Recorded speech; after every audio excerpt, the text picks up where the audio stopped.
ठुला नेताहरू पूर्व प्रधानमन्त्री गृहमन्त्री लगायतका ठुला नेताहरू कारबाहीमा परिरहन्। अब पक्राउ गरिरह। अब शेरबहादुर देउवा पनि लगत्तै सिङ्गापुरबाट आएपछि शेरबहादुर देउवा आरजु राणालाई पनि कताकति अब पक्राउ गर्ने भन्ने होहल्ला छ।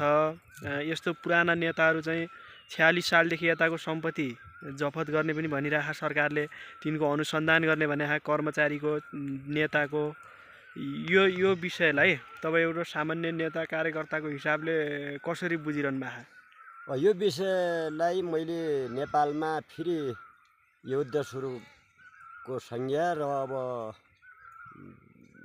बुढा पुराना नेताहरूलाई राष्ट्रकै राजनीतिज्ञ हुने अब उनलाई छोप्नु धडपकड गर्नु अब ठुलो अन्याय लागिरहेछ मलाई। अब कहिलेकाहीँ चाहिँ उनीहरूले पनि गल्ती गर्लान्, अहिलेको नयाँ सरकारहरूले पनि गल्ती गर्लान्। अब उनीहरूलाई पनि अब अर्को पटक काङ्ग्रेसले जित्ला, एमाले जित्ला, माओवादीले जित्ला, अनि स्वतन्त्रले पनि जित्ला, अनि अरू रापरापाले पनि जित्ला, त्यतिखेर उनीहरूलाई पनि छोप्दै धडपकड पार्दै गरे उहाँहरूको मन कस्तो हुने हो, कसरी चल्ने हो। अब देशमा आन्दोलनको तयारी गर्न लाग्नु भएको छ। अहिले बहुमत ल्याए पनि नयाँ सरकार बने पनि अब काठमाडौँ ध्वस्त पार्ने बेलै पहिल्यै थाहा भइयो थियो। अब अहिले झन् अब पुराना नेता शेरबहादुर देउवालाई पनि अब आह्वान गरेका छन्, अब आरजु राणालाई पनि गरेका छन्, केपीलाई झन् अब समातिसके, गृहमन्त्रीलाई समाते भने यो चाहिँ लडाइँको सङ्केत हो, अरू केही होइन।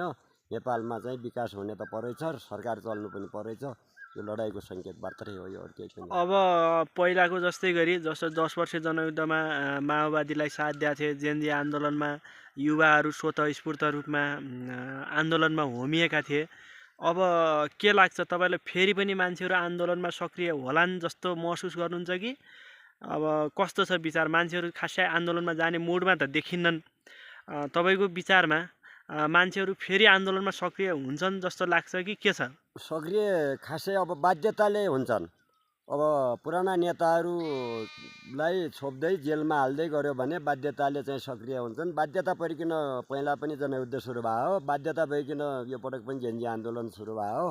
त्यत्तिकै आन्दोलन सुरु हुन्न, अब बाध्यता गराएपछि सरकारले आन्दोलन सुरु हुने कुरा भयो। अब आन्दोलनमा सक्रिय हुन्छन्, जनता सक्रिय हुन्छन्, युवाहरू पनि सक्रिय हुन्छन्, आफ्ना चाहिँ नेता हुन्छन्, आफ्ना चाहिँ आफ्नो इच्छामा मनपर्ने पार्टी हुन्छ, पार्टीभित्रका क्यारेटभित्रका मान्छेहरू जो चाहिँ पक्राउ पर्छन् तिनका क्यारेटभित्रका मान्छेहरू एकदम आन्दोलनमा